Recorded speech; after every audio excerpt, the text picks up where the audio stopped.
A major catalyst for Sezzle is each earnings, they often release a strong updated guidance. As we can see, this is for Q1 2025. Their prior guidance was 80 million, and then their updated guidance was 120 million. While this is Q1 of 2025 and not Q4 2024, it shows the velocity of the company and how strongly it's growing, and shows that earnings, every time there's a chance for there to be a major catalyst for the company. And as we see, Sezzle has already released some preliminary guidance targeting around 475 per share while they're pivoting back to that subscription model. And this is so important because the subscription model is going to be yielding much higher incomes and revenues for the company because it's just a higher margin business. And as we can see, when we launched on demand, we got a lot of strong growth in on-demand products in the use of on-demand as a service. It's just not as high margin. And as you can see, the subscription service of the business had not grown as much in proportion. As we move back to that subscription service, it's going to be really important to identify, not only for this earnings, but going on. Is Sezzle going to be able to emphasize the subscription business? Because if they're not able to emphasize the subscription business, it becomes questioned whether they're going to be able to have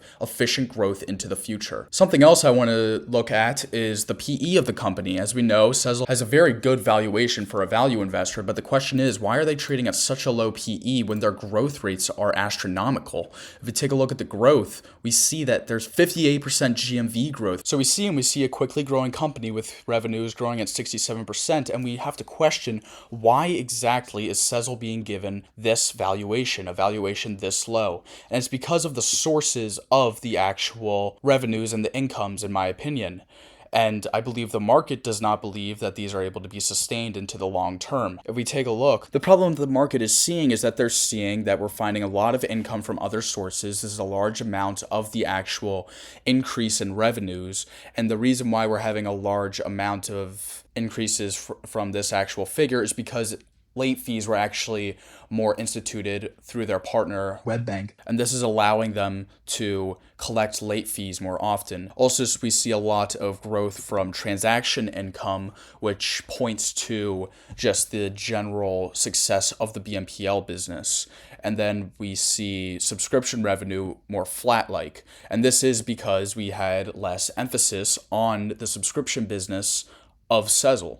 So as we move more towards that subscription business, we're going to see higher margins and higher take rates, in my opinion. I think that there's a really strong opportunity with Sezzle that's just not being priced by the market at all whatsoever right now. Part of the reason why I feel so safe buying into the BNPL industry is because of its immense growth. So even if we're just seeing Sezzle riding off the growth of the BNPL industry, that growth rate of 12.9% CAGR, which is being assumed, and that's an assumption that I see a lot of different sources make, is around in that two-digit figure, and I believe that that's really strong, and I believe that provides a proper margin of safety for a company trading at a 15 price to earnings forward. Something else I want to talk about is Charlie is actually the CEO of the company. Charlie Youakim is actually posting a lot of political content on X now, and I believe this to be a possible sign of strength of the buy now pay later industry. He's posting a lot of more right-leaning content on X, and I wonder either if this shows that he's very confident in what Sezzle is doing and he believes that the earnings are going to be really good, so he believes what he can say what he wishes to, or I wonder if it's his idea of advertising the actual security, meaning people might want to buy the company more because there's a lot more right-leaning people on X, and I believe that could be a possible philosophy of his, and maybe even possibly bring in more consumers, though I think it is more leaning towards investors if this is the philosophy here. Something I will say is, while I do believe that earnings are going to be quite strong, I don't think that Sezzle is going to rally or have some really strong price action, even if they do have strong earnings. And I believe that because Affirm had really, really strong earnings, yet they still ended up plummeting just because of what I believe to be fears around the market in general. And as we can see, I'm recording this 2 days before earnings. I think that there's just a lot of fear around the market in general, and Affirm plummeted right after earnings and is still coming down.